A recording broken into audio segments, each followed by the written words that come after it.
I often, like, first session people come in here, one of the things I'll very regularly ask them after we sort of unpack a bunch of stuff, and they've told me it's sort of basically what they're dealing with, and I ask them about history, and it's like near the end I'll sort of ask them, I'll just say to them point blank, I'll go, what do you want? What do you want? Because then I'll just leave them to answer that how they. It's like that scene from The Notebook. Yeah, What right, do you yeah. want? What do you want? Yeah, 100%. Yeah, that's me. I don't know. Yeah. What do you want? Turn on my rain machine. Yeah. Yeah. But it's like to get it, because then a lot of people do say, and I think that's often what I'm trying to get at, to understand like what's the viewpoint they're even approaching what they're struggling with from, and they'll often say that like, I just want to be happy, right? And then I got to go, all right, what does that mean? Right. They go, I don't know. And then, well, how would you know if you ever got it? Yes. Hi, Caleb. Hey, Amy. Thank you for coming on the podcast. Thanks for having me. As the fourth guest. How are you today? Yeah, really good. Yeah, good. Yeah. Yeah. Excited to be doing this. I know. Well, Yeah. we've just had basically like a podcast episode in itself. So, but yeah, so for all those watching and listening, we are filming this episode in Caleb's office here in Tauranga in New Zealand.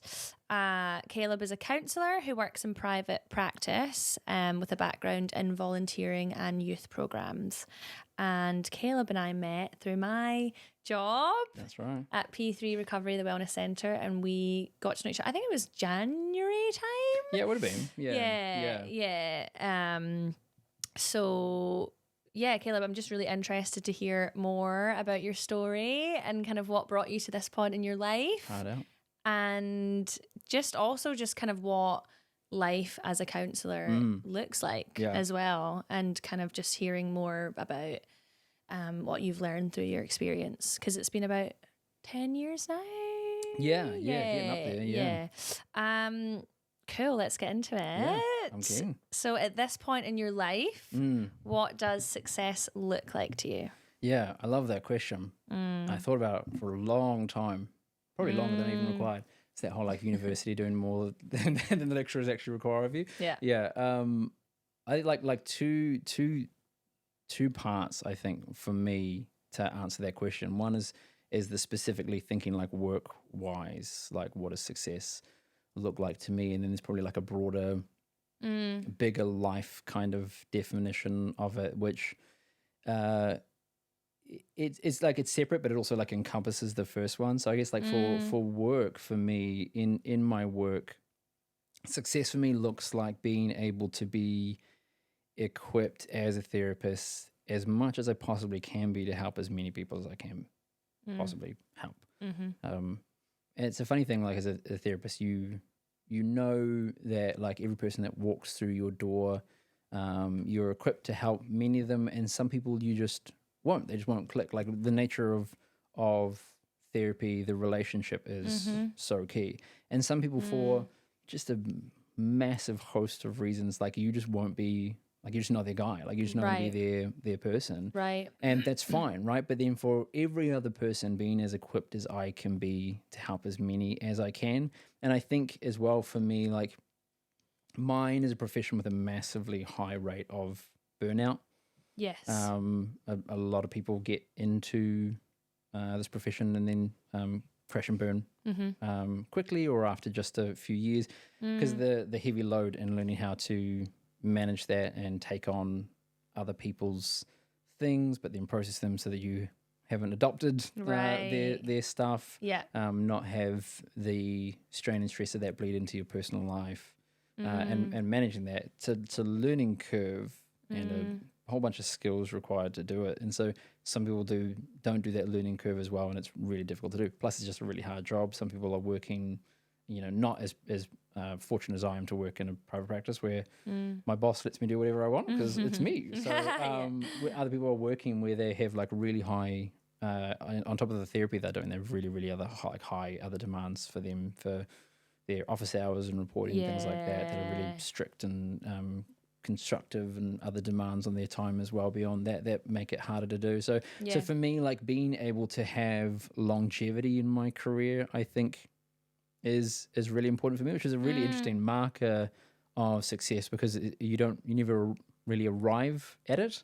Right. Is it like, is it 10 years? Is it 15 years? Is it 20 years? Yeah. Does it have to be till I die? Like when it's like, like it's so, but I think for me, if I ever leave this profession, I think the way I've sort of structured that aspect of my vision of that has been, if I ever leave this profession, I want it to be because I'm moving on to something else, and I have an idea of what that is. I don't have any idea what that is right now because I don't intend to at this point leave this profession. But it's that idea of like, I want to be able to manage myself in such a way that I can keep doing this, right? Not have any one contract or client or anything like that burn me out so severely that then for my having poorly attempted to help one person, it burns me out, and now I can't help, I don't know, hundreds, thousands more over the years. Yeah. So to be able to function in a way that I can continue to do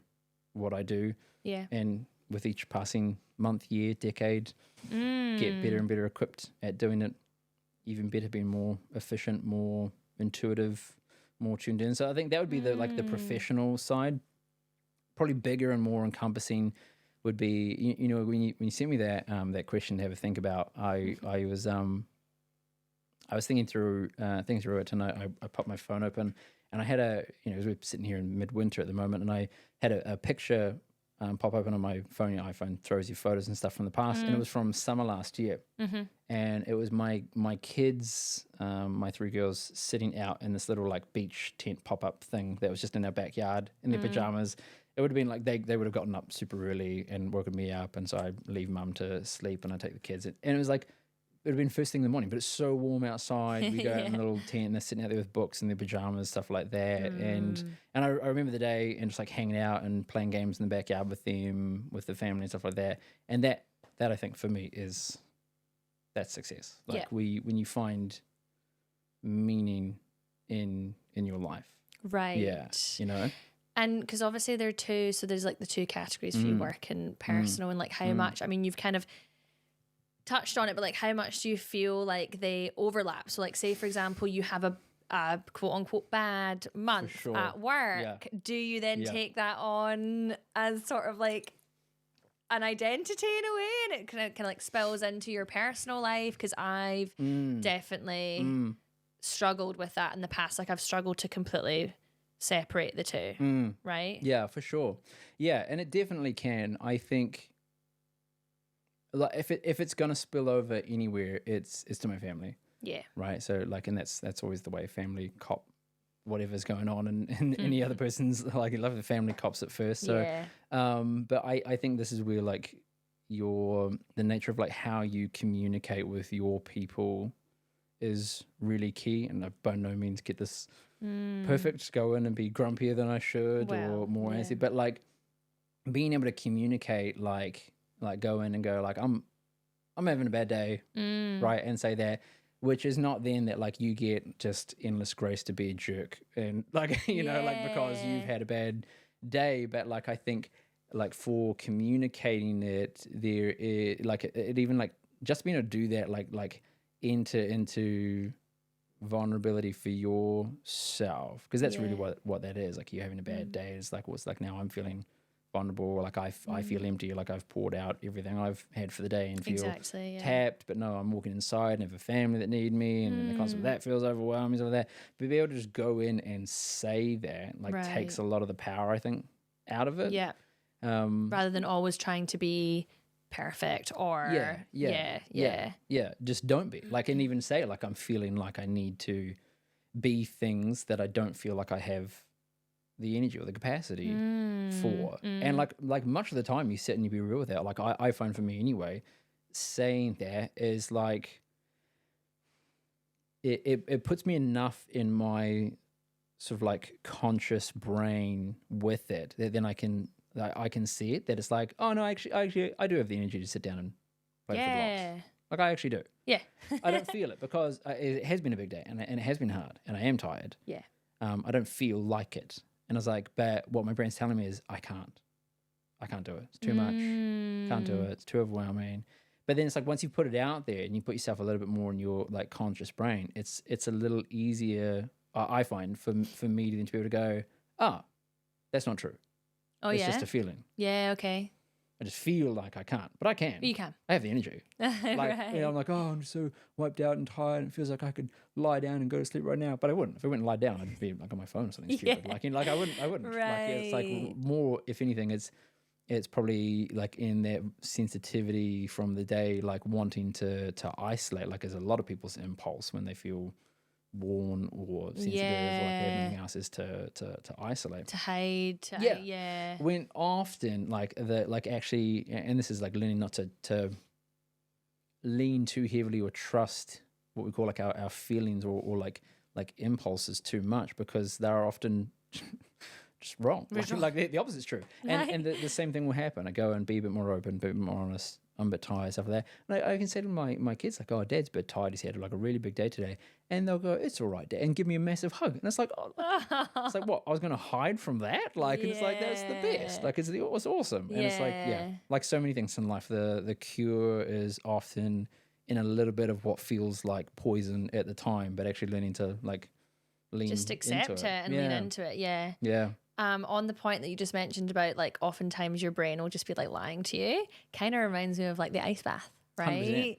100%. Because I see this a lot of the time in work where it's like people will go in and then just like 10 seconds later it's like, I simply cannot do this. And it's like, you're supposed to do 4 minutes or whatever minimum, but it's like your brain's just telling you that you can't. And so it's really funny because a lot of the time with new people that come in, I say to them, the first time you do it, sit in there for 4 minutes because you can do it. And if you don't, then it's going to take a lot longer for you to work up to that point. To believe it. And actually that seems like relatively simplistic, but I feel like you can then use that learning 100%. In life generally. It's like if you're out a run and you know your brain is telling you you need to stop at this very second or you're gonna die, like oftentimes you could go a little bit further, and so it's like the same kind of thing. Totally. You see kids do that all the time, and like having kids, I watch them do it all the time. You watch them in school, and you probably remember things like that, where it's like, you know, oh, as a class we're gonna do this, whatever the thing is, and you do it, and just by nature, it might be something you're kind of good at. It might be something you're not very good at. If you're kind of good at that, and you're like, wow, you nailed that's really great. Like doing that, like maybe challenging hard thing again. Like you just have this like total confidence. You're like, wow, I've crushed that. And it's like I can totally do that. Yeah. But if you it was a little bit difficult. Maybe you sort of misunderstood instruction. Like you actually would be good at this. You just misunderstood instruction. One of the other classmates like led you astray a little bit in terms of what you're actually doing, sort of there. But like you're right. Like if you don't throw yourself into it pretty quickly with a sort of rational confidence. And awareness, you can put yourself on the back foot in terms of then having convinced your own brain, like you've given it evidence, right? Because if it comes up with that thing, you can't do this. Right. You know, if I walk in and I'm feeling like, oh, family, and I've had this day at work, and I can't do it. And if I go in there and go, I can't do it. I refuse to go inside. Yeah. I go in, but I go and just hide in the bedroom or do what like a lot of dads do, which is like hide for 15 minutes in the bathroom and things like that. Right. Then it's like I'm actually giving like credence, I'm giving evidence to that part of me and helping it convince me that that's true in reality. But then I guess on the flip side of that, something I'm interested in is like you touched on like burnout, like especially in your industry, it's like taking the time to make sure that you're not kind of getting to like the crash point.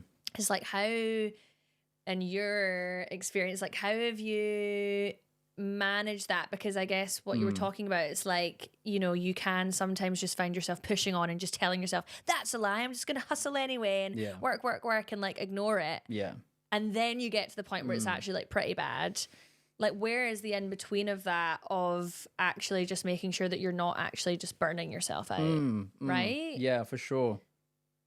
Because I saw that a lot in the legal industry where people would almost just go too far the other end and they ignore the fact that they actually just need to take a day, or they just need to, if they're sick, 100%. They just need to take a sick day, right? So people can go the other way, push themselves, where they go too extreme, and then it's like, so I guess like a lot of things, it comes down to the balance. So how do you, I guess you can only speak from your own experience, but how do you... Yeah, well, I think from my own experience and even like what I've read or colleagues that, because I've spoken to colleagues that have burnt out before and aren't in the profession anymore, or taken just time off to kind of heal, to come back in. I think there's two sides. I think there is like, there's your head in terms of like what you think, what you believe, right? And I think a lot of people who go into helping professions, even helping just like people professions, they feel like really naturally, and in a sense rightly, I think that thing that humans have, that like empathetic wanting to kind of like you sympathize with people, you see them struggling, go things, and naturally we kind of like take a lot of that stuff on. So I think like the head knowledge or philosophy, like you have to have one around that's not my stuff. Yeah. It's not my stuff. Yes. I'll give an example. Like my wife laughs at me often that like I often have my diary and I'll see, right, Jack's coming to see me today, right? And it's his second session, right? And I'm like, right, Jack's coming to see me. Jack. Right? Now I get back to my notes, right? And I sit down before my sessions, I go through my notes, I go, Jack, right, he's Jack. Comes in and see his face immediately. Jack, how you doing, man? Good to see you. And I know him the second I see him, something like that. Right. But outside of that, when they leave, it's gone. Right. But that's a practice that took time. 100%. Took time to build that, right? But it starts a lot with the philosophy of like it's not my stuff. Like practice, like learning, and a lot of that's like early being able to like learn to catch yourself thinking about those things. And it's hard because I think for most people, you know, we experience weighty, heavy things in and of ourselves. We have friends that go through heavy, weighty things. You read about stuff in the news and the media, stuff like that. But that's a minimal amount of exposure to other people's stuff compared to what someone in a people helping profession goes to. They're sitting, the bread and butter. Every day they're sitting with regular amounts of people's past, their worries, their future. And they feel a sense of huge responsibility towards that totally, person. for sure. Right. Yeah, right. You know, I had someone that I do some like EAP work with email me the other day, and they asked, they're like, what sort of services do you provide in terms of contact for like 24-hour support? And I said, no. I don't do that. Right? And they're kind of like, oh, okay, well, that's interesting. And I go like, it's just not mine. Right. It's not mine to take on. And people, I've, friends say to me, they go, what if a client, it's not their session, but they're in like a really dark and awful place. And I go, that's super sad and super awful. It cannot be mine. It cannot be mine. No. Because the reverse of that too, and I always say to people, like I've had people come to me before and, oh, Caleb, thank you so much. You saved my life, or you saved my kid's life, something like that. And I go, no, I didn't. I go, no, I didn't. You did that. I was like, that's your work. You be proud of that. You did that. Right. Same in the reverse, when things don't go well, and sometimes they don't. Right? Like, and it's like, it isn't mine. It isn't mine to break. It isn't mine to well. I have standards. I have to actually do therapy. I can't just sit there and stuff like that, right? Yeah, like practice modalities, tools. I could do a poorer or better job, right? But ultimately, if someone is going to do the work and have the breakthrough, they come back and they go, Caleb, thank you so much. I go, appreciate that. That's really kind. You did the work. We sit it for an hour. You go home. You have the rest of the week to wrestle with your demons and put the stuff into place. Yeah, I'm not there. I'm not wrestling with your demons. No. You are, right? So like the work has been done by them. So I think having a philosophy where, and again, that helps with the endurance, like where it's, I don't take it on. That's really key. So that's the sort of mental side. But then the other side is the practical tools. And I think sometimes counselors have burnt out, probably rightly had one of these things in place, but not the other. They might have had some tools to help them decompress and that sort of thing like that, but didn't have a functioning philosophy around how they take stuff on and how they engage with people, boundaries mentally and practically around their work, right? Which then made the tools less helpful. So over time, wore them down. And other people have good philosophy around like, it's not my stuff, disconnecting stuff. But then that can sometimes lead them into thinking, you might have seen this because sometimes it's the kind of like in laws, there's sort of like hard-headed sort of professionalism where you just sort of stick your head down and pretend like you're impenetrable and nothing gets to you. 100%. Which is like, yes, it does. It's like I'm a human being. Like, yeah. So, and that's like part of the, I guess, like the package. It's like you just have to kind of, But that's not true, and it can't be true, right? Because then you do burn out eventually a lot of the time, right? Like it's the same thing in the legal industry, like the levels of mental health issues and burnout, it's just like off the charts, really. But I guess with the point about having systems and tools, a lot of that's intangible, right? And this is the whole thing about self-development as well. And like something that I struggle with the most, it's like, there's so many different ways to do things and it works for differently for different people. So even if you were to take like a morning routine, for example, we're all told like you have to get up at 5 and drink your lemon water and go for a walk and do this and get it. And it's like, okay, there's so many options and different ways to do things. Yeah. But then B, it's like also a lot of the time it's intangible, and it's also a lot of it comes down to like self-mastery. Like you have to be strict with it. Totally. You know, it's the whole thing of like if you miss, so I guess for you then, do you have to be like really quite strict and black and white about it? Is it the whole thing of like, what is it people say? Is it a habit missed once? What is it? Yeah, I can't remember the full saying. But yeah, it's true though, because it's like discipline is really key. And again, the beautiful thing that like in reverse, like once you build a good habit and stuff like that, you can keep that. Like, and that's and you can build into like there is probably a lot of things that I do that someone asks me like, oh, okay, like how do you manage this stuff that like, you know, like in the moment I go, I don't know, but it's like no, I actually like have like over the years like really worked at that. It's just kind of like ingrained now. But I think you do need to be disciplined, and I think like both for me, something I've learned through like my work through both the studying, the training, and my professional development, but just actually doing it and working with people. I'll explain this a way of story. Like I remember I worked with a client one time who came in like really driven, very healthy fitness, right? Like came in and like came in because they were like, I've been to therapists before. Like I've done all these like courses and stuff like that. Yeah. And I just can't, like, I think it was maybe they're like anxiety and stuff like that. Like, and like confidence stuff. And like, I just cannot make any headway. And he starts listening to me. He's like, going through the list. He's like, you know, I'm doing journaling and doing the cold plunge stuff, doing this. Like, you know, like, he was like eating really well, exercising really well. My sleep hygiene's off the charts. I go to bed at this time. Then I can had all this literally like this person having any fun, right? Well, like, but that's it, right? Like any tool I might have given a person, they do it. They're like saying other stuff. And I'm like, right, how do you do? Like, you know, I'm like, that's a great tool. Like writing stuff down, and they go, and I'm miserable. And we sat with it for ages and talked around it, and one of the things that like we like came to realize and picked up on was that he was trying to fix a thing, not help a person, which is what he is. Right.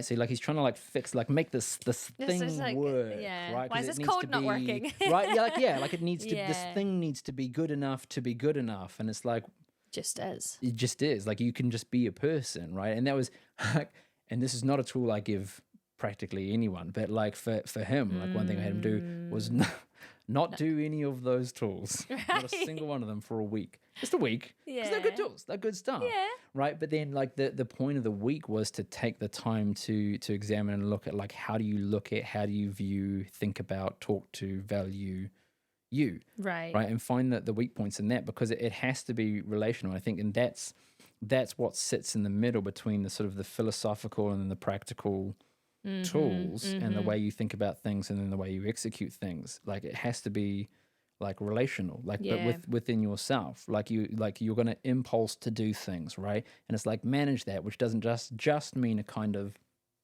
strict discipline, yes, no, I will, I won't, but it's like actually learn to understand that aspect of you, that impulse towards that, or that insecure leaning towards that, in such a way that you can then actually work with you to unpack that, to actually change that and develop it into something different. Yes. Right? Like just something that even like in my work, like learning to be okay sitting across from someone who's not okay. Yeah. And that they might leave my presence still not okay. Yeah. Feeling not okay. And that being okay. And that doesn't say anything about your worth as a person or as a counselor. Yeah. So it's that compartmentalizing, isn't it? Yeah, part of it. Yeah. And but then being able to like watch and have a genuine care for myself. And then when it does bleed over to me, I haven't failed. Right. It's just going to do that sometimes. Yeah. Right? I'll sit with people who the nature of their story will hit me in such a way that I didn't expect. some of the transference of stuff going on, right? Yeah. But it's on me, like, as a therapist, as a professional, to recognize the transference going on, not let it turn into counter transference and put then my stuff then back on them because I'm experiencing something worse. I've got to make sure I don't do that. Right. But then like recognizing that so that I can unpack that for myself, know that going into the next session, have an awareness of it so I can settle whatever that was in me and manage that. Yeah, but awareness, but then in the way that I approach myself through what I'm aware of or seeing or the tools I want to put in place or the goals I want to achieve, it has to be relational. If I'm just a thing, and I think for a lot of people when it comes to success, if I'm just a thing that I'm working on, if I'm just a series of goals to achieve and tick off, you'll never reach that point. Well, even if you get it in some sort of metric, like even if you do, it won't matter. Yeah. It won't be what I hoped it would be. It won't be satisfying like I thought it could be, because I get there and I'm just as empty as I was before, because I don't have that nature of like a genuine, deep relationship with myself, which you have to have to be able to appreciate the things you want. And you have to be able to work towards your goals in a healthy way that actually looks after you. That's why people will burn themselves out, right? It's like a self-punishment thing. And you go like, well, like, would you do that to your kid? Right. And they, oh, of course not. I was like, would you do that to your best mate? Like, oh no, if I saw him doing that, I wouldn't want to do that. Yeah. I was like, why would you do that to you? Yes. And because it's a funny thing our brains do. It's like sitting here now, it's like, because I see you, my brain persons you. You're Amy, and you're sitting here, and you're person. Your brain persons me. I'm Caleb. I'm sitting here. Yeah. But what I don't see is me. Right. And so I don't person, if I'm not careful to do that on purpose, or I haven't been taught that from young to have like a genuine care and value of and responsibility of myself, then I don't see me. I'll look in a mirror and it's nothing more than a reflection of a thing I'm looking at to, like, you know, adjust the hair and things like that. And I won't even see me, right? But it's like you to see, learn to like see and value yourself. Like it changes the way then even when you make a mistake or you get something wrong or you have a bad day, like it changes you even like the nature of, you get to pick up on like the unfair expectations you have on yourself. Oh yeah. You have a bad day and you're like, well, why are you being like this? Yeah. Right? And then you can catch that and go, why am I being like this? It was a really hard day. Yeah. Like, and it's like, I'm going to have those. Yes. Like, is my expectation that I don't have those? It's kind of unfair. Like, I don't have that expectation on anybody else. Right. Like, I'm totally... the mailman or delivery guy is like late and he's like, oh, I'm so sorry. And it's like, no worries, man. Like, it's all good. Like, that's fine. Like, you know, like I totally brush it off. But then I have this like weight of expectation upon myself. But yeah, I think like good self-relationship is the bridge between those things, is a massive key for success. And I think it's how you learn to properly apply tools in a way that really take root. Like I explain to clients all the time, that self-relationship is what massively underpins the efficacy of like any tool. Oh yeah. Like how effective any tool or routine or practice can be. Yeah. Clients see me frequently who, you know, they've heard about like meditation's really good for you, like sit and try to be mindful and meditate, and they do it and they're doing these guided ones and these free ones, stuff like that. And they're sitting there doing it, and their brain's just a ball of anxiety the whole time they're doing it, and they're not getting like they're like, oh, it just doesn't work for me. And I was like, because you're trying to like slap it on you like it's like pill. A plaster. Yeah. Do you think people can often use those sorts of kind of tools and systems as a distraction as well, right? Yeah, for sure. Yeah, 100%. I'm doing all the right things. Why is this not where it's like almost it's the same kind of and I'm actually hiding from like deeper problems by doing good tools. Right. Can sometimes be part of it. Which is the interesting thing about, I guess, like people who are in senior roles, people who are seen by society as being quote unquote very successful in the traditional sense of the word. A lot of the time, actually, I think Chris Williamson said this in one of his podcasts. It's like, actually, if you were to look at the inner texture of those people's minds, you would not envy them, because it's actually a lot of the kind of drivers and motivation for those people to be that high achieving and successful. It's actually Totally. can be like pretty heavy stuff. Oh yeah. Right? Yeah, 100%. Yeah, 100%. And even the idea, right? Because it's still, we like to think that, particularly in the West, that we're not like so much of like a class structured society sort of thing like that. But it's like, yeah. Because humans do that naturally by the way we just sort of like do that whole compare and contrast. And if anything, social media has made us even more classist subconsciously in the way that we look at people and treat other people. Right? New Zealand's like whole like tall poppy thing is all that. Someone starts doing well. Yes. And it's like, you think you're better than me. Like we literally, it's like you put them in that class. It's a class in your own head that's better than you, which you hate, which also doesn't really exist. Yeah. And someone starts doing well, you put them up in that class, even though they never asked for it. Yes. Right? Yeah. And then you get mad at them for being that way. Yeah. Well, a lot of celebrities kind of have said this in interviews where it's like we've created this system where we sort of build people up and they become really successful or famous or whatever it is, and then we like to tear them down. Yeah. It's bizarre, isn't it? Yeah, I'd love to see them fall. Can we touch on this, Caleb? Because I mean, I moved to New Zealand in November last year, so I've not been here even a year now, but I've heard the words tall poppy come up a lot. And I would say we have that in the UK as well, but I never heard that topic of conversation be brought up as much as I have here. Yeah. And so, I guess my question on that is, where do you think that comes from, and why is it such a thing in New Zealand? Yeah, I think it is like the echoes of what like probably structurally for the most part is a long dead sort of like class system. Yeah. Where there was like, and like for the most part, like take like England for example, right? There's this sort of the 1%, the sort of all the landowners and the most wealthy lords and ladies and things like that, like lived like they were better than everyone else, and culturally they were, and in many other ways they were too. They were the only ones who were educated. Everyone else wasn't educated. They couldn't read. Right.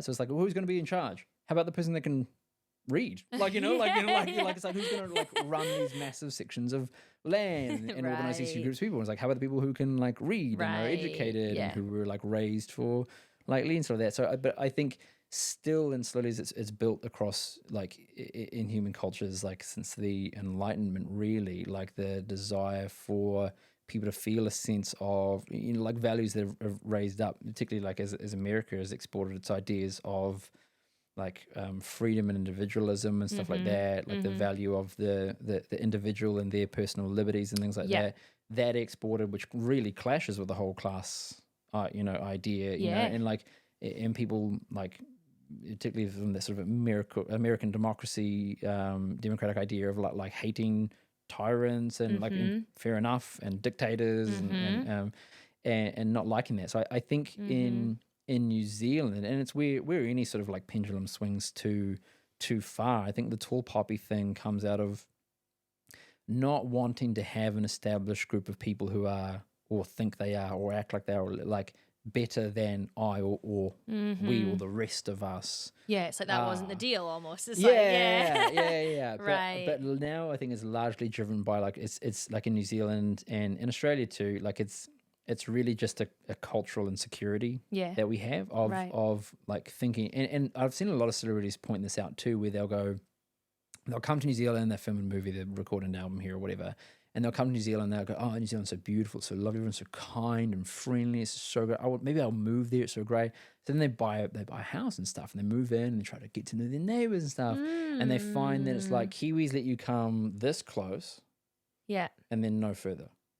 Right. Like you can't like step through the door, and if you do, it's like really surface. And lots of Kiwis even find that when they move areas, right, where it's like, my childhood friends who I grew up with, like I can be really deep and like them and like and open with them and honest with them. My new friends who I've known for, right, sometimes like 3 years, 4 years, some of that, still can't quite get there with because they're more reserved, more closed off, because it's like haven't known you long enough. And Kiwis are very slow to do that and trust and be happy for and want individuals to be successful. Whereas like North Americans, they they so value the individual and success. They're happy for someone to be successful. Yeah. And even if they're not like happy for them, it's great that they can do it because it means I can do it. They respect it. Yeah, and yeah. It's, And it's like, admirable and it's inspirational and it's like, how can I get there too? Yeah. Rather than I want to pull you. Right. Okay. Yeah. Which can then turn like, other people would call them like showy or bombastic and these sorts of things like that, which is like, it's just differences in culture. Kiwis tend to be a bit more reserved and and sort of like held back, and we love the sort of like humble hero, sort of like, wow, it's about the team and they do these sort of things like that. We love that. Whereas like Americans can just be like, you see it now, particularly in their political system, because they're like, I'm awesome, like, and it's like, and even though it's almost always about a team and like the people in your life that help contribute to who you are and what makes you get there. So like, but it's like they're okay with that. That like someone being but that really point's successful. really interesting to me though, because I'm from Glasgow and it's like Glaswegians are famously self-deprecating, right? And so again, it's like this idea of like, where is the balance between just like never really accepting, like being proud of anything that you've done, or not proud, but like, I guess just, being slightly arrogant about it and being like, what, I did well on this, or I feel great about myself because of this. Yeah. Because I'm seeing quite a lot actually on social media at the moment about like, I wish it was more celebrated to speak highly of yourself. It's like, I would say Scottish people and Brits just generally, like we do struggle with that. Yeah, for sure. Like a lot of our humor is rooted in self-deprecation. Right. But, and I think that can be useful as a tool for bonding and connection and humor and all the rest of it. But I also think there's a line of like, when's it acceptable just to be like, do you know what? I kind of love myself and I think I'm great. You know. I would say it's like, I guess there's often a fine line between like arrogance and confidence, isn't there? So I think maybe if you can sense that somebody's just being plain arrogant. Because actually a lot of the time I wouldn't say that comes from a place of like true security. What do you think about that balance? Like? 100%. I think a lot of it has to do with your internal disposition as the person sharing the news or like celebrating something that you've done, right? And then the second part is like the internal disposition of the person hearing it, right? You tell your sister, your cousin, whatever, it's like, I just got this job and stuff like that. And it's really, really cool, and it's going to be these opportunities, stuff like that, right? And it's like, right, like, so to be able to, like, I agree, like, more people should be able to freely share, particularly in our cultures, like, share their triumphs and successes without feeling like that means that they are being like automatically arrogant, because it's like, well, that doesn't make any sense. No. Like, arrogance is sort of a disposition you take on, like, and it's like, by virtue of sharing it does not make that arrogant. Like if you go like, I got this job, I'm awesome, I deserve this, it's finally mine. Like, and you can be overly so, and people do pick up on that pretty quickly. When you think about it, like how rare is that people do, right? Like at best it's kind of like someone actually sort of almost apologizes for the success. Like, I just thought I should let you know, like I got this job and I'm getting this pay rise and stuff like that because the boss really appreciates my work and these sorts of things, right? And it's like, oh, like that's awesome. That's so good. Like, and almost always, even in the reverse, like when you actually do tell someone, it's positively reciprocated. But it's this thing we have in our head, because I think on a big scale, New Zealand Australians, we tall poppy, right? Any politician gets elected and we're like, who the majority voted for them, and they're like, a month later they're like, boo, like you suck, right? And we immediately, so quick, we want them to turn on them. But I think on a personal level, actually sitting, you take even like the Prime Minister, who like a stack of people don't like, or the president of any country, of any country, right? The stack of people don't like, right? And go them actually like take that world leader and sit them in front of a person who really dislikes them. They'll be really nice. They're really respectful, because they'll person that person instead of dehumanizing them, which is what we do. It's like the same thing we do in traffic. Oh my gosh. Right, which is easy to do. You're like, get off the road, you idiot. We just forget that they're people. They're people. And that's I think like gets at the crux of it. Like we quickly we don't person ourselves, we deperson or dehumanize other people. Sometimes the uncomfortable truth of that is because it's convenient to do that. Right. If we're maybe feeling insecure ourselves. Yeah, for sure. Yeah, for sure. But it's also just like convenient, even time-wise. It takes longer and more effort to actually try to think more deeply and broadly about another person and what they're going through, to take an empathetic stance toward I see what you're saying. Things like that. Yeah, like that. So when someone takes else up more brain space. yeah, I exactly. guess. Yeah, 100%. Yeah, so Right. it's what we do. We impulse to the most convenient, right?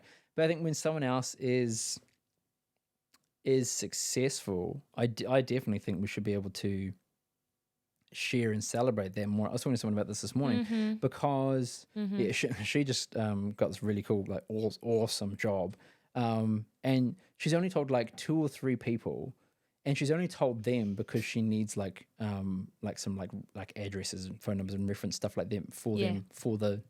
For the job, yeah. It's the only reason they know. Like none of the rest of her friends. Yeah. Like she hasn't told them. She hasn't told them, right? And because she's like, well, you know, I don't want to do that whole, like, I don't want to like put myself in that. And then she goes, but you know your friends. Like if you tell them like, I'm so excited, I got this job. What, like, tell me right now. Like, what are they going to say? She's like, oh, well, yeah, no, they'll be super happy for me. And it's like, why don't? Because what we end up doing too is like and this is how I think, I don't know about this, like you found it back home with your people, but like, I think that's why here, like we so struggle to enjoy the successes that we do have, is in part we rob ourselves the opportunity to actually celebrate them, because part of the best, well, like maybe the best thing about actually achieving things and the successes and the joys in life is sharing them. Right, because you multiply them when you share them. Like yours is like you do well. Like, man, you know.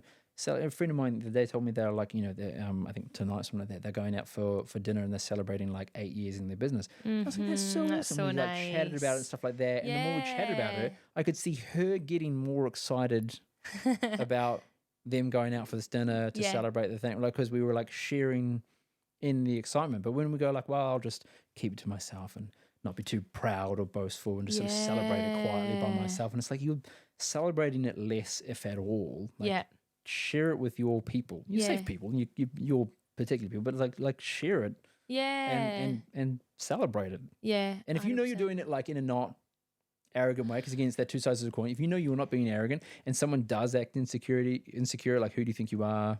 Gets all kind of does the tall poppy things over there.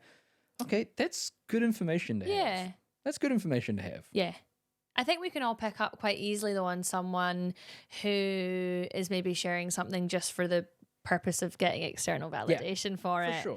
versus somebody who's just sharing it because they're proud. And for me, I would say like I'm kind of coming to realize like it's actually relatively obvious when you spend enough time with someone to kind of gauge whether or not they like themselves. Yes. And I think that's actually a very hard thing to do, because it's the whole thing. I mean, I don't know anything about neuroscience, but it is the whole thing. I know that the brain is not particularly wired to produce thoughts that are like, you know, self-aggrandizing or like, you know, whatever.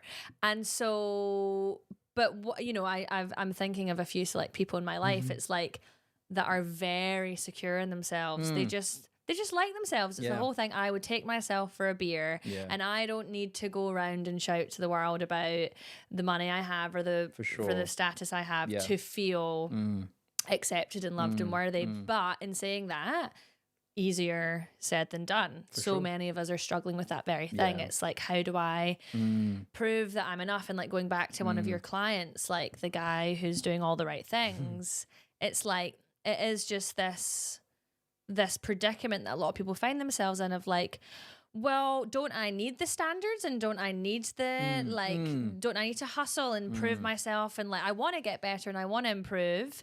Like I think there's a lot of fear around people just actually sitting and being still. Yeah. Sitting in where they are at the moment and just being like, do I feel like enough as a human being, right? 100%. There's just that tension. And I guess that's what we have been exploring and will explore with everyone on the podcast. It's like, how do they do that themselves? 100%. Because you're kind of pulled in different directions in that way. And I do think as well, particularly on social media, there's like kind of two main like camps in that area. It's like one camp is saying, screw capitalism, screw everything else, like shun it all, just be happy and you're who you are. And then you've got the Hermoses of the world that are like, you know what, get up, work harder, right? Yeah.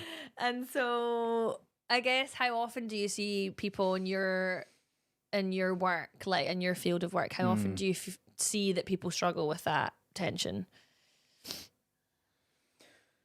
A lot. Yeah. Yeah. Yeah, a lot. Like to feel good enough, but to want to do more. And I think, and again, it's like I think this is so much so where that relationship with self being a healthy thing is so key, because like when you have a really productive self relationship, you can really honestly look at yourself in your life and go like, what would I like? What's missing? We're going to work on, right? And it's the beautiful thing that I think about, like the idea of like contentment, right? Which a lot of people think is like not wanting anything more. And I prefer to look at it as like it's more like not needing anything more. Right. You can want more, and maybe you should. A lot of people struggle with that. That's coming up a lot in conversations I'm having right now. And I keep hearing the word abundance. It's like abundance is okay.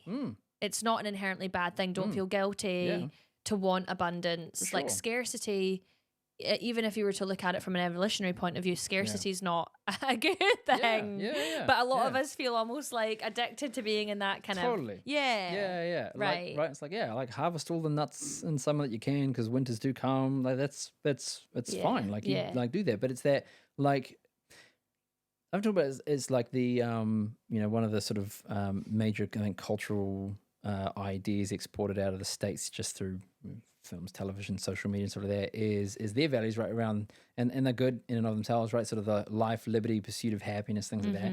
And I think that's what a lot of people are doing. They're pursuing happiness. I often, like, first session people come in here, one of the things I'll very regularly ask them after we sort of unpack a bunch of stuff, and they've told me it's sort of basically what they're dealing with, and I ask them about history, and it's like near the end I'll sort of ask them, I'll just say to them point blank, I'll go, what do you want? What do you want? Because then I'll just leave them to answer that how they. It's like that scene from The Notebook. Yeah. What right, do you want? What do you want? Yeah, 100%. Yeah. That's me. I don't know. Yeah. What do you want? Turn on my rain machine. Yeah. Yeah. But it's like to get it, because then a lot of people do say, and I think that's often what I'm trying to get at, to understand like what's the viewpoint they're even approaching what they're struggling with from, and they'll often say that like, I just want to be happy, right? And then I got to go, all right, what does that mean? Right. They go, I don't know.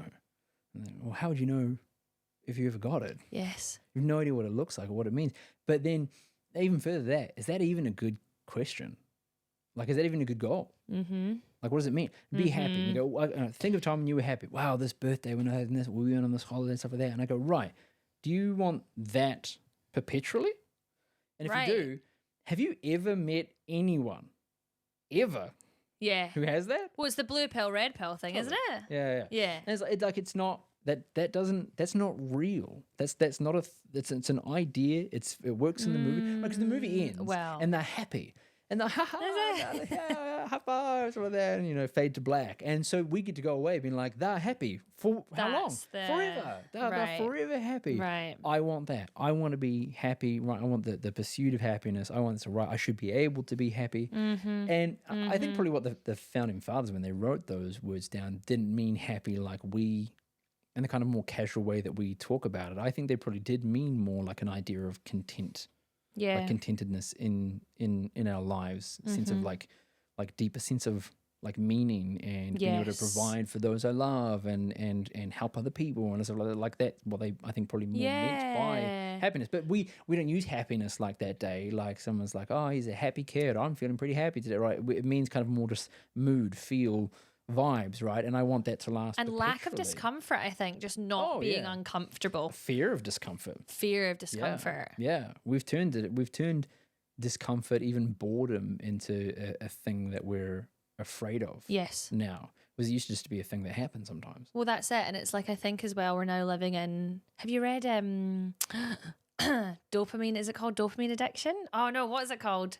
She is a great author. She was on Diary of a CEO. Anyway. Oh yeah. I should know the title, but anyway, it's all about how there's just so much dopamine dysregulation in the world now, and I think a lot of people confuse being in a happy state, which is sometimes almost just like, I guess, like being half comatose, like scrolling, watching Netflix, like a lot of people would associate those feelings with being happy, and there's nothing wrong with that. It's when it's taken to extremes, right? And so I think that's what a lot of and I mean, you'll see this working with teenagers, but like a lot of younger people are probably struggling with, which is like, well, I'm happy when I'm chuffing on my vape all night, and like I'm happy when I'm scrolling on TikTok. But it's like, okay, but over time, is that really gonna lead to feelings of contentment overall? Yeah. Right. Yeah, and even deeper feelings of like what success or meaning is, right? Because often, particularly when we're younger, when we're thinking about like ideas of like what do I do with my life, right? Like I want to be successful. Great. What does that mean? Right. So like trying to figure that out. What we're doing is we're looking forward, but from like a really young and often ill-informed perspective of what that would look like or mean. Like, 'cause if you go back even younger, when you were like 6 years old, what is like being happy look like? And it's like watching all the TV I could want with all the junk food I can want. And it's like immediately anyone who's like over the age of 20 should go like, that's not healthy. Like should be straight away. It's like, oh, don't do that to a kid. Like that's to abuse. Like it's like that. Don't do that to a child. That's terrible, right? But then, as I think like teenagers and young adults, they'll do that to themselves a lot, where their perception of success is trying to be purely sort of from them. They're trying to conjure it from within themselves only, when they have just such a limited reservoir of knowledge and experience to draw from. And it's one of the things I often say to people when we're talking about like success, what they want to do with their life and these sorts of things. And you know, like, or that, you know, they've got the young family in a situation like I'm in. They've got a young family like, but I really want to commit myself to this work. But if I took that position on, I'd be away from home more, and I don't understand. Right? And I'll say to them, and it's like tools or questions like this are really helpful. Where it's like, consider like 85-year-old you, sitting in your room, and you're looking back. Right? What matters? Yeah. What do you have now? Yeah. Of what you have now, 85 years old, what of it really matters? Right? Will it be, right? Like if someone's got like young kids, will it be like, oh man, if only I could have spent more time in the office, right? And it's like, like probably not, man, right? But at other times, right, there may be like situations and circumstances where, and it's like, you know what, if I had made a little bit more of a sacrifice for a year or two here, we maybe could have been in a better position here, and I do wish we'd done that. And it's like that's valid, but I think it takes me out of trying to sit in the perspective of trying to sit in my young, ill-informed self, trying to shape it. And it's like trying, because you can do that, right? That 85-year-old guy like doesn't exist. Well, like I'm imagining him like he's like he'll exist one day. Yeah. But you can immediately draw on kind of like a cultural wisdom of someone who's older and wiser just by conjuring yourself as that person in your imagination and asking some of those questions of yourself to help guide the which path, and then what your values are, what actually means and will achieve contentment and genuine like in the sort of original idea like of like happiness in my life. What are the things that will actually help me achieve that?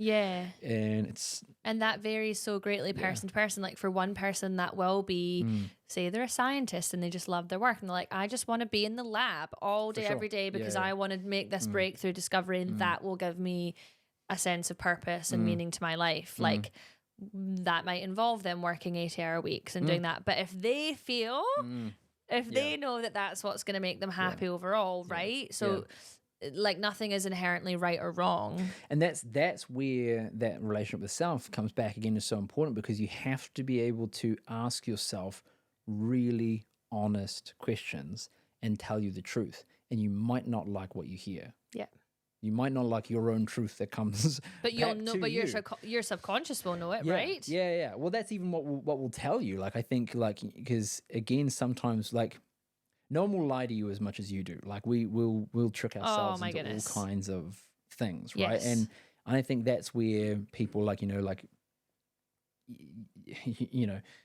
bail out of relationships they could have actually stayed and worked on, or vice versa, right? And it's like they'll convince themselves of things that they believe to be true that in later decades they'll look back on and probably just quietly to themselves go, I was being that's where that relationship with self, like, again, comes back into play, because the more deep and honest a relationship you have with yourself, you can take it a little bit more when you ask yourself, is this what I really want? And then you hear that very, very strong and stern no. Yes. You go, oh, but I kind of do want it. And this other your part goes, but intuition it will won't tell actually. you. Yeah. Paige was talking about that in the third podcast. It's like the difference between intuition and instincts as well. Yeah.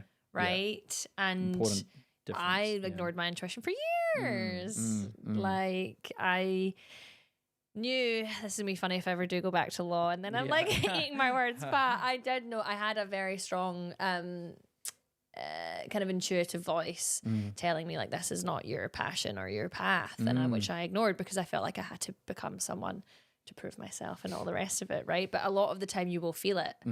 But on that point, my mum gave me a really good piece of advice years ago, which has always stuck with me. And she asked me, she's like, Amy, when was the last time you just did nothing?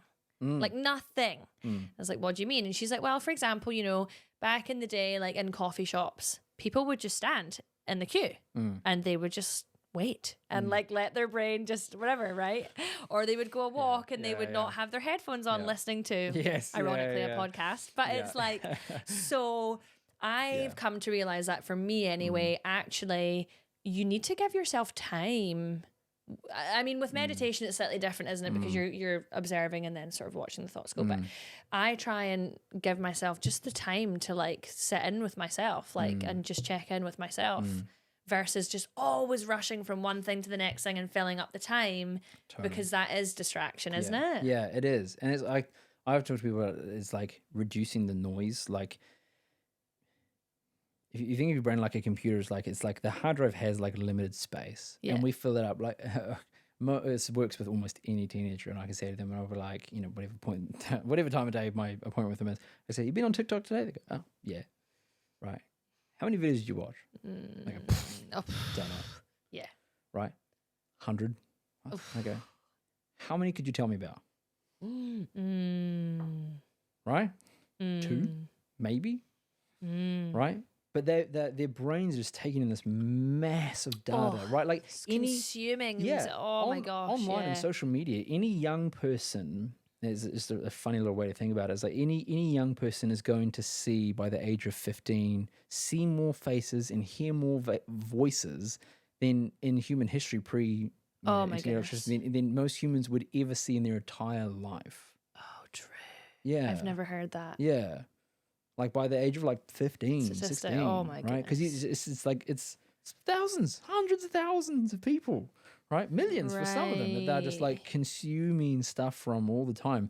And it's not even that all of that, any one of those pieces are necessarily or specifically, though it can happen, like influencing them in this really negative way. It's the sheer mass of noise. Yeah. Just noise that clutters their head, and they go like, why can't I ever like straighten my thoughts or figure out where I am? Why does my brain race constantly? And it's like, well, the time that would have been a bit boring, that maybe you'd have ordered your thoughts a little bit. You filled. Right. You filled that bit. Yeah. You go to the toilet with it. Like, I have teens like stand in the shower with their phones and stuff like that. Yeah, they're like, wow, they're pretty waterproof these days. Just kind of hold it out of the water and stuff like that.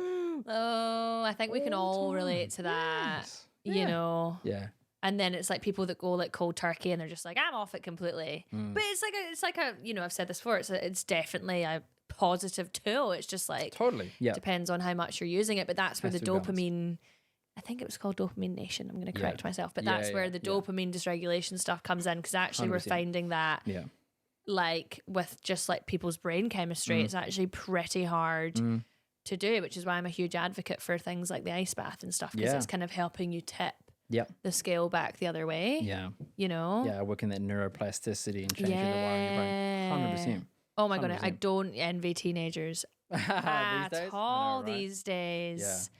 Yeah. Have you seen a difference, like just over the course of the last 10 years? Like what? Yeah, massively. Yeah. And like, and increasingly, right? And it's easy to go like, it's the social media. And that is like one of the like major contributing factors, but it's been that like escalating thing since well, heck, like since the radio, the wireless, used to be, families would once that became a thing, there was no TV and the wireless, families would sit around to listen to this person would come on in the evening and do this show, and there'd be music and stuff, and sit and listen. This person would tell some funny jokes or stories and things like that, and it became like increasingly more and more a thing to like gather around some form of technology and be entertained. Yeah. Which is like you start at that scale, and it's like the hardworking, it's largely disconnected. Every now and then the evening family sits down together. Oh, so this nice little like family thing. So that's good too. And it's a scale, but the scale now is like even that's like I think it's like the majority of like teenagers and children at home don't eat their main meal of the day, which is in New Zealand is dinner. Don't sit around the table and they don't eat their food together. They eat it separately. The kids might sit at the table and the parents sit in the lounge room and sits in the lounge and watch this around TV. Super common. Teenagers come and they get their meals and they take it back to their room. Oh, really? All the time. That's not good. They're completely disconnected by their internet. And again, it's the having taken a tool that we created and we've used it to hurt ourselves and slow our progress, right? And like I think humans are amazing and we're ingenious things. And when we make problems over time, we then try to figure out how to fix it, right? So it's like we invent cars and offices, industrial revolution and these sorts of things like that, and the sort of corporate world starts to develop, right? And we figure out how to like, hey, like food doesn't like rot super fast now. It lasts longer on the shelf, right? It's more processed. And obesity skyrockets out of nowhere. And it's like, oh, shock. Like, how did this happen, right? Yeah. But then we go like, okay, well, what do we do? All right, well, education, the gym, right? I often say to people, it's like, if you try to go back like 400 years ago and try to explain the concept of the gym to people, right? They're going to go, what? You pay. True. You pay to work. Like, and you go, you'll run sometimes on one spot and you don't go anywhere. It's good for you. They're going to go, why would you just get a job? Like, how lazy are you? Right? And they don't understand it because our world is so much different. But it is, we learn to find counterbalances. And you watch that like culturally and socially, problems we've caused, and it's often the advances we make will cause fix one problem, it causes two more. And then, so we have to like educate ourselves and understand better. The trick with what's happening with teenagers now is that the advances are coming faster than ever. They can't so we had keep time up. to work out like the gym. Like we had time to work that out to create a structure for it to become pretty normal. Like no one hasn't heard of the gym. Everyone's heard about it. Right. So like to work out the tools that we need to help counterbalance it and learn how to have those things balanced, right? So is it like no one should ever have McDonald's ever? No. It's like, no, right? Should people have McDonald's every single day? No. So, okay, the balance is somewhere in there. Yeah. How do we do this? If I'm going to have processed food, McDonald's, other stuff. I don't even process, like just 2/3 of everything at the supermarket is processed food too. A lot of what people think of as health food is actually also processed food, right? So, and that's increasing all these issues in terms of like health and so it's like, all right, so you need counterbalances to that and you need balance to the thing itself. Entertainment. I love entertainment. Yes. I play video games. Don't we all? Yeah. Shocks most teenagers or like parents when they bring their teenagers come to me that I play video games. And it's like, oh, PS5. It's awesome. Like, it's great. I love playing video games. Yeah. But you have to learn how to have a mature balance to this. And I think one of the really hard conversations that will continue to play out culturally over the next sort of, well, forever, but like next 20 years in particular, will be around the nature of, as we understand the developing brain better, how much do we allow teenagers to be exposed to things that we already know aren't good for them? That maybe you or I as an adult could take a responsible, measured approach to. And then also have some counterbalances to it, right? Like I thought the funniest like trend in recent time was the whole like touch grass. I don't know if you heard that, right? So like people spend too much time online, things like that, right? So just then need to go touch grass, right? Which is, I was like, yeah, I'm all for that one. That's great. Let's get that trending again, right? Go out and touch grass. It's this countermeasure where it was like go out and tangibly be, not that people often always necessarily actually did it, but like the principle is actually really good. Like go out and do that. You go, why? Because you need a countermeasure to your to the things that you want that you have in your lifestyle, and if you want to keep those, you need those countermeasures, right? But you also need to keep those things that you're doing, like entertainment, things like that, in balance. Yes, that's what the teenagers aren't good at. But then it's like, what kind of what is your best? Because like I think we've all gotten to the point where we know it. Already know. Yeah. Like Totally. okay, for example, the there's a huge epidemic around vaping, particularly amongst teenagers. So it's like all the teenagers I've spoken to know, they're like, oh, it's so bad. I know it's bad, but they can't stop. Right. That is just addiction at its core. But it's like, I guess, like we were saying before, it comes down to systems and tools. So with that in mind, what's kind of your best pieces of advice for any teenagers watching this, feeling like you're like, yeah, I know Caleb, I know that needs to find balance, but I can't. I'm struggling to actually do it. Yeah. I think often I talk to people like it's about like scaling things in, right? Some people have the wherewithal to just cold turkey pretty much anything. Yeah. Like I smoke a bunch, now I don't. Yes. Right, and they'll physically go through like some withdrawal stuff like that, but they're just like tough it out and just ignore it. That. Some people can do that. Most people cannot. So like learning to like scale things. I spend too much time online. How much time are you spending? I spend 7-8 hours on my phone. My screen time is like 7, 8, 9, 10 hours. I've seen 11 hours, right, like that a day. And it's like, okay, like community is going to be one of the biggest things, and particularly around anything that has anything to do with addiction. Community is always really, really key, right? And it's the nature of addiction too, right? It has way more often to do with the environment, both past and present, than it does the nature of the thing you're addicted to in the first place, right? And so it's like being able to be conscious of environment and develop an environment that will help you to scale yourself up out of negative behaviors, right? Atomic Habits spoke about this, right? Yeah, it's a great book. The soldiers from the Vietnam War. Yeah. A huge, like, a lot of them were addicted to heroin. Yep. When they came back. Family, work. Yeah. Like, not such a problem. Not such a problem. Yeah. Really interesting. Ones who didn't, disconnected. It's difficult to get work, in and out of work, difficult to keep a home, stuff like that. Addiction continues. It's all about connection, right? Okay, interesting. So having like, whether it's a family, a teacher, a youth leader, a friend, a neighbor, or whatever, like a safe person that you trust, to be able to talk through the nature of the thing that you struggle with, being able to ask yourself some hard questions as to why you tend towards it. And I think that's probably one of the real hard parts for teenagers and what their brains are going through neurologically, and the kind of sort of like a bit of a neurological reset that they go through as they hit puberty, as they're experiencing all this thing and don't know what they're actually, nobody tells them what it is that their brain's going through. You know, they go to school. Their actual brain chemistry is changing. Right. And what's happening, like that, they're like the sort of prefrontal cortex that they developed as children to help them sort of like mature. It's sort of like, you know, up to 8, 9, 10 years old, like basically shuts down as they hit puberty, and they don't have access to it. Like at best, like a 10% access to that part of their brain at that point. Yeah, and they'll tell them. So they go to school, intermediate, whatever, and they'll tell them, you know, birds and bees and hormones and body changes, those sorts of things, that they don't tell them that how their brain's gone through this massive shift. I certainly wasn't told that. I don't remember. It's like, yeah, right. And then what does that mean for them? Back. Well, it means that they go back to operating in the part of the brain that they started in, right? They're very, very primal, very subconscious part of the brain. It's why, like, you can see. Is that like the alpha and beta state sort of thing? Yeah, kind of slightly different. It's like one of my favorite examples was there's a YouTube video that cracks me up, and there's this like, I don't know, she looks about like 12, 13 years old, like girl sitting at a like breakfast bench with her parents. No idea what she's upset about, but she's just like sobbing about something that's clearly like, no, it's not, nobody cares. No one else is worried, right? She's just like having a meltdown. It's all hormones and that. She can't keep it together. And next to her is her little brother or sister, I can't remember, who looks about like 7, 8 years old and is eating breakfast.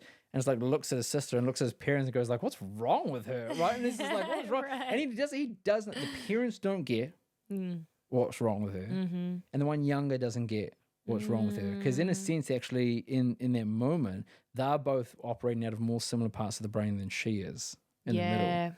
Yeah. Right. And that's what creates the whole, like the stereotype of parents, like, you don't understand, like, you don't get, nobody gets me. And it's like, you're more right than you realize. Yeah. Right? Wow. Okay. And so being able to like have, like, I think for teenagers to have an awareness of their, which is part of the work I do with them, and here was to help to do some psychoeducation stuff so they can understand what's actually happening to them, so they can learn some tools to have an awareness, because that's a huge amount of power. Yeah. Like knowledge is power. When you know, then you can do. Yeah. Right. So even just being able to see in themselves what's happened, like when they're like just anger flies off the rails because their little brother borrowed a thing of theirs, and they get this fiery anger and stuff like that, and they're not like, oh dude, that was really rude, you took my thing, I'm super annoyed at you right now. There's no, it's not just like rational, it's like rah, right, and they can't, and they don't even that, because even they'll go like, hey man, was that a good call?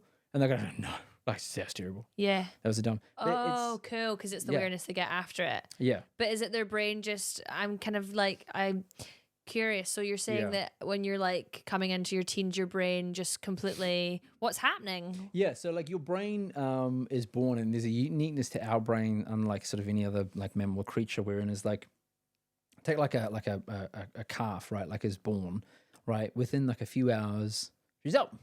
Yeah. She's moving around. Yeah. Feeding, singing out, right? She's doing a whole bunch of stuff.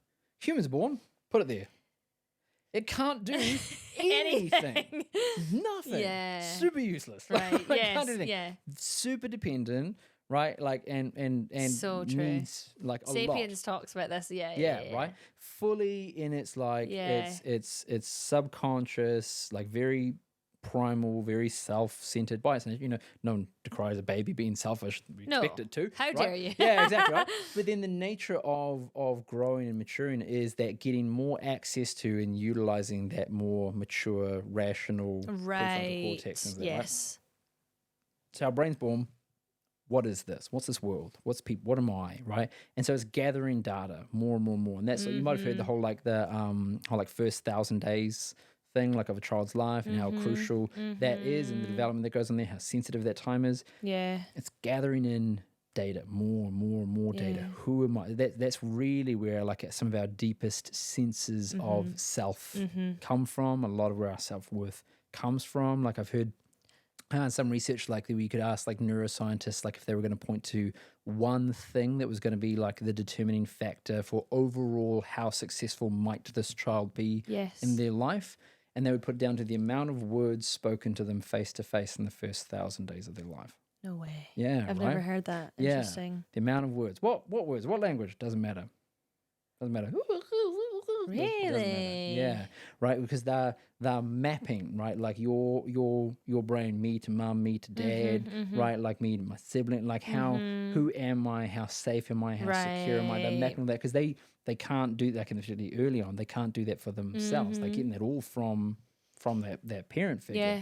But they're developing that. So the interaction they have is helping to wire a bunch of that. So their brain keeps doing that over years. Who am I? Where's my place? I go to kindy, primary school. That kid took my toy. What do I do about that? How do I feel about that? What does that tell me about what I need to be to survive in this world? Yeah. Right. And it's why a lot of people, like across different cultures, different times, people's brains develop differently because their environments told them the world was something else. Right. And that's that whole like culture shock thing that we feel. You in a sense go to another country, step into a very different culture. Yeah. You feel like you stepped in a sense into a different world. Yeah. I'm intelligent and rational enough as an adult to know it's the same planet. We're in the same world, right? But like the differences are so striking. The feeling is like a different world. Yeah. And this is why, because my brain developed when I was little to this. And this is the nature of like trauma in childhood is so impactful. Because if you grow up in a traumatic household, that's informed you and told you about what the world is, right? So what I need to be. And the world's an unsafe place. Yeah. Yeah. Yeah. So then when your brain hits puberty and shuts down, what it's now doing is building your adult brain. So it needs to shut down the old part of it. To rebuild. Yeah, fine. So that's what's happening from a biological. Yeah, okay. Based on the information it gathered before. Oh. Yeah.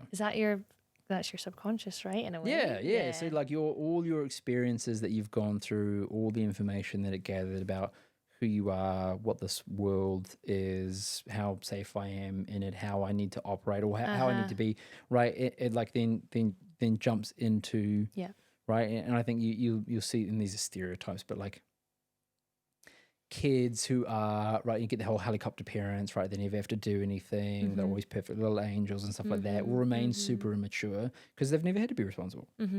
Yeah. So as they hit that switch and change, they like develop very little survival. maturity. Yeah, didn't need to. Yeah. I'll just do everything. Yeah. It's, like in the reverse, you get kids who feel like they have to grow up too fast and mature too quickly because they've grown up in an environment where they've felt like the environment has told them, right? At least that's how their brains interpret it. The environment has told them you like being a kid, being as small as you are, being as immature as you are, it's not safe. Yeah. You have to be bigger. You have to be mature. You have to be able to pull it together Depend and on handle yourself. and deal. Yeah, you have to be Yeah. independent now. Yeah. Right? Like when you relied on people, they weren't there. Don't rely on people. Right. Yeah.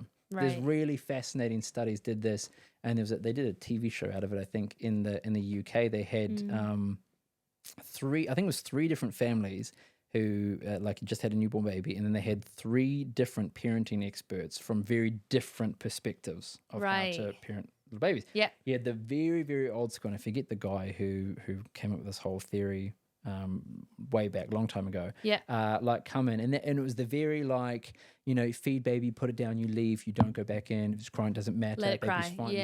Let it cry itself. Scream out or whatever it's called. Yeah. Right.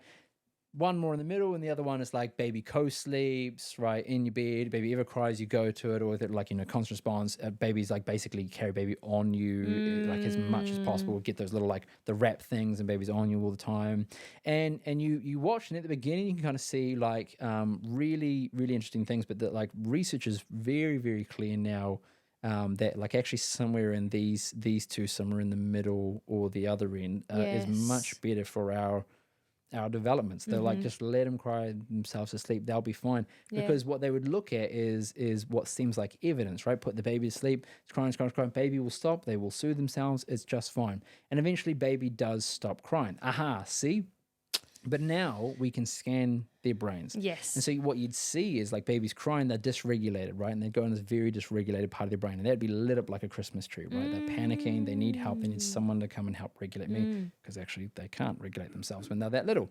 Need someone to come and help regulate me, right? Help. But eventually baby would stop crying, but that part of the brain still going. Oh, wow. Still going. Oh, So right. effectively, in a sense, they're still crying. You just can't hear them. Oh. Yeah, their brain has, right? Because if you think about it from a survival standpoint, right? Baby's born 9 times out of 10, almost always baby's born, like the moment it's born, cries, right? That same primal subconscious part of their brain is intentionally messing with, actually, or heightening typically mum's survival brain on purpose to try and produce in her this sense of like, if I don't help this baby, I'll die. Oh, wow. Right? Which mum's a rational adult. She knows that's not true, but yet this angst builds. This baby's crying and wants to get to baby and feels that like need to get to babies. Once you've like had a kid and you watch a movie where a kid's in it, you're like, oh gosh, right? you feel it viscerally because it pulls on that part of you intentionally. Okay. So baby's like crying out. So there's that survival like need for baby to cry to call a parent in. But if they keep crying, you think from a survival perspective, if I keep crying, all I'm doing is drawing attention to myself, and it might not be good attention. Okay. So I need to be quiet. Right. Oh. Yeah. Yeah. Because I could call danger to myself. Right. Yeah. And then does that sort of energy get, I guess, like stored in people's brains? Yeah. And It turns into stories like help's not coming. Right. Yeah. Right. Or no one cares. Yeah. Yeah. And that can alter your brain chemistry over time, right? Yeah. Or at least the neural pathways that'll be present in your And then that has a lot to do with the way they automatically function and fire. Right. And then that's a lot of the work that I do with people is help them understand that, recognize that, and then learn the tools and the ideas to actually start changing the pathways in their brain so they don't get those same automatic firings, right? And like the way I often put it to people is like learning the tools to be able to make it so that your past via your brain doesn't get to dictate your future. Yeah. Yeah. Well, that's it. And I guess I just had a thought there about like panic attacks in adults. Is that the same sort of thing where I guess like your brain's going off It's exactly that. here, but you're not acknowledging it over enough time? Your brain's like help, Yeah. and you don't, and then your body produces a reaction which is like, you better listen to me right now. Is that what that is? Yeah, well, because that same part of the brain runs your body. Yeah. Yeah. Yeah, right. So often the way we learn about the body, just by nature of it being a complex thing, it's big heart and your stomach and your kidneys, they all function very differently. They're different things that we break it down because that's how you learn about stuff. So we break it down and we learn about how each of those things function. Yeah. But then often by virtue of doing that, what we often then forget or miss or don't apply is the fact that actually all of those things are being run. Yeah. Someone's running them. And, I'm sitting here conscious me going like, well, It's not me. Like, you know, like so it's a subconscious part of the brain which has been doing it from the get-go. It's the very first part of a brain that you get in the womb that develops because you need it there to run all those things as they're developing, right? So as they're developing, the tiny little heartbeats going over there, that's being run by this part of your brain already. Right. So that part of your brain is why the reality exists, that what happens in my brain affects my body, like why I feel it, right? That we've got to do public speaking. Oh my goodness. Yeah. They'll be sick, right? They'll vomit and be sick and things like that. And you go like this. It's like when you sit and think about it, it's strange, right? It's like, are you ill? And they go, no, perfectly healthy. Yeah. Right? But the nerves, this thing in their mind, the idea of going up and speaking with these people made them feel their stomach like turn. And they can feel We've all been there. Their body, 100%. Yeah. Right? And that's the reason for that. And this is why then too the truth of things like people talk about, like, you know, stress kills and all these sorts of things, right? And the levels of like cortisol and things that it builds up in your body, right, is because that part of your brain is trying to run your body for you all the time. Right, that's its full-time job. It's always doing that. Its part-time gig is that unique ability it has, that sort of survival part of our brain, which is to take control, hijack the whole system, brain and body, in situations of life and death. Right, but sometimes what can happen is that because of our past experiences, right, like trauma or like even just like exposure to stress that overwhelms our brain, which is a really good way, I think, for me to understand trauma. Like, what they can do is, particularly in our development, is change the way my brain responds automatically, and in particular the way it perceives life and death. So then it will start to see things like pressure, an tension, email, conflict, an email with some feedback in it, or totally, as life criticism, as life and death. Yeah. Oh, I've been there, 100%. Right? Yeah. And the reality is like, no, they're not. Like, no, they're not. This person's not in danger. attacking Yeah. you, right? Even if they have been like, you're useless. I never liked how you did it. It's like the same parts of your brain are lit up as if you were getting chased by a lion. Yeah.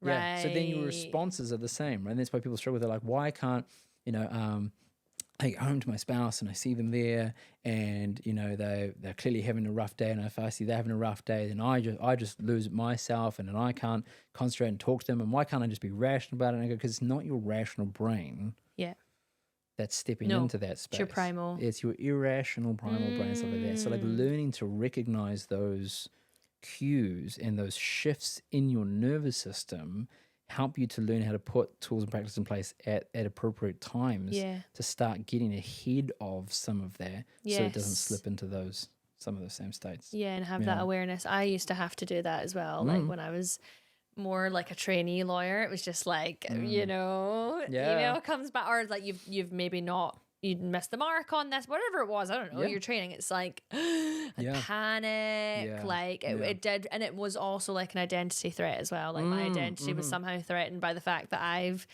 put a typo in my email. But you're right, it's about the awareness of like, oh, I see what's happening. Yeah. And that's why knowledge is so powerful, because I gained that knowledge through like speaking to a therapist, but also like reading books, listening to podcasts, and being like, oh, that's what that is. And also it's not just me. Like I'm 100%. Not alone in the world 100%. Feeling like that. Yeah. Like I would look around at other trainees and just think, oh, I'm the only one that responds that way. I doubt that now. But like, you know, just knowing that you're not alone in that sense is really important. And that, I think that's where that like community, like relationship, vulnerability stuff comes into play so well. And it's funny because it's like, it's often what my instinct tells me to do or not to do. Often actually the best thing is the opposite of that, you know, and I come home and I'm feeling really sensitive and really vulnerable, sort of that. Like the last thing it wants to do is be vulnerable with my people. But then it's like, if you be vulnerable, you actually feel more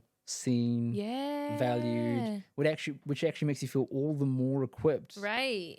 Oh yeah. To deal with whatever the thing is. Well, that's it. But it's a scary thing. But like, well, I hope that I'll continue this in this podcast. But I kind of, Jack and I spoke about this today. It's like I made a commitment to myself and to the team to be like, I'm gonna come on here and be vulnerable and be open, and that's really scary.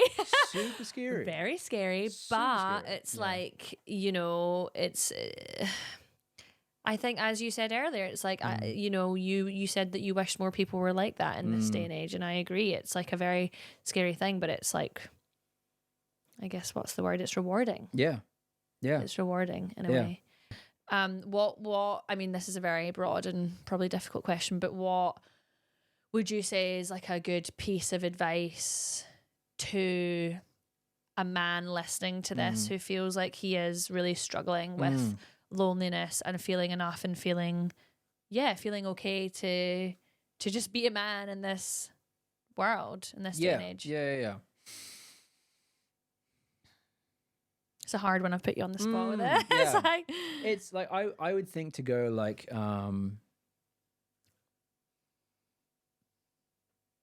I would say to him, look for answers. Look for answers. The worst thing you can do is nothing.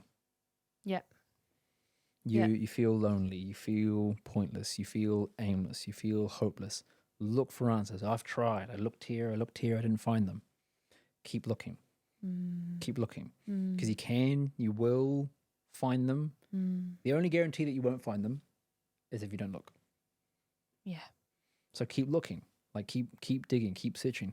Ask for help. I asked this person for help. I talked to my doctor and they were useless. I talked to this therapist and I just didn't connect with them and they were wasting my time and things like that. I tried to talk to this friend and they told me they didn't want to hear and stuff like that. Find a different friend. Find a better therapist. Find a better doctor. Ask for help. Keep looking until you find someone that hears what you've got to say, helps to put things in a perspective that fit, help you to figure out how to manage that impulsive part of your brain, help you to piece together help you piece together your story and understand why you are the way you are, why you impulse to function the way that you do, why you keep treating people the way why you keep pushing people away. And so it's a really difficult thing for lonely people. I'm so lonely, I have no one, sort of that, and talk through some of their past relationships. Like, I had this person, and they tried talking to me about stuff, and then they really annoyed me, and I just sort of cut them off eventually. And it's like someone trying to get in, and they were like, no, no. Right? And that's that, like being able to understand, learn that about yourself. Like, why is it that it's like, and understand our brain a little bit better, to understand that part of us that deeply wants connection and also so fearful of vulnerability. So like, I wish people would come and talk to me. Someone hears it and goes, okay, I'll come to you. Like, oh, not you. Oh, go. Yeah, cool. Who do you think you are? Like, get out of it. I don't want to talk to you. Right? And they isolate further. But keep looking. Keep looking. Keep searching for answers, because you can find them. And I guess it's like about going out into the world, right? And we're going to come back at some point for another episode with you, 100%. round 2 on like your story, but we spoke about it today, and I think that really reminds me of like what you were telling me was a pivotal day in your life where you were really struggling as a teenager and you were in difficult circumstances, and you said to yourself, tomorrow morning I'm going to get up and I'm going to go and walk and find this church. Yeah. Right? And you did. Yeah. And you just knew that you were being called to that, and you went out into the world, and you found, against all odds actually on that day, you found some serious odds stacking against the story. Right. Yeah. And you met somebody who is now your wife's brother. Yep. Yeah. Well, he was always your wife's brother, but you know. Met someone who became a friend, lo and behold, would end up being the guy who would introduce me to who would eventually be my future wife, who was his sister, which he did not know that's the introduction he was making at the time.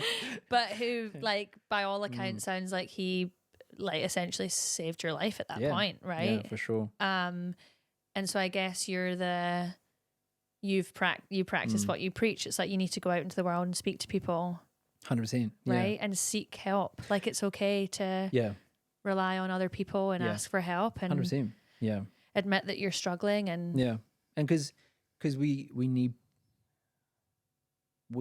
people. Like, there is, like, who I am now. Call him Caleb because that's my name. Right? There is no Caleb without the people that have been in my life. He doesn't exist. And we need people. And if you cut yourself off from people who could love you and care from you, then you can never become who you might otherwise become. We are the sum of the people we keep around us so often, right? And so it's like go out and find people who have wisdom, who care, And they're out there. They're out there. You don't have to find someone perfectly aligned to all your current immediate values, which change, by the way, across time. So don't worry about that.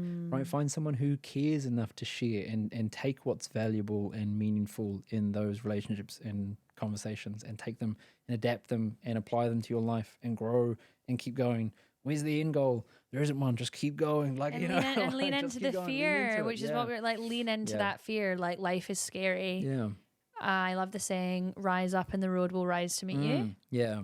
Yeah. Just leap into it. Or Yeah. like there's another one, it's like, if you take a leap, the net will be there to catch you. Like a net will be there to catch you if Yeah. you take the leap. It's like the same kind of thing, but you have to lean into that fear and accept that it's going to be part of it Yeah. Yeah. rather than shying away from it. you Yeah. know? Let go of control. Control. Such a big one.